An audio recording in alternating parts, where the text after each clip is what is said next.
memperlihatkan pasangan suami istri mendaki gunung dan membawa bayinya viral di media sosial. Diketahui bayi tersebut baru berusia 6 bulan. Video tersebut pun viral setelah diunggah akun TikTok Nia Venya dan dibagikan ulang sejumlah akun. Dalam video tampak pasangan tersebut berjalan bersama rombongan di tengah kawasan pegunungan. Tampak sang istri menggendong bayinya yang masih kecil di hamparan hutan pinus. Sang bayi terlihat tertidur lelap sambil ditutupi dengan selimut tipis dengan penutup kepala. Sementara sang suami berjalan di sampingnya sambil membawa tas. Namun unggahan tersebut justru banjir komentar dari warganet. Kebanyakan dari mereka memberikan kritik pada pasangan suami istri tersebut. Pasalnya mereka nekat membawa bayi yang masih kecil mendaki gunung.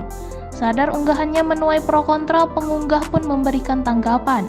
Ia mengatakan jika keluarganya memang tinggal di lereng gunung. Hingga artikel ini tayang, video tersebut sudah ditonton lebih dari 2,2 juta kali.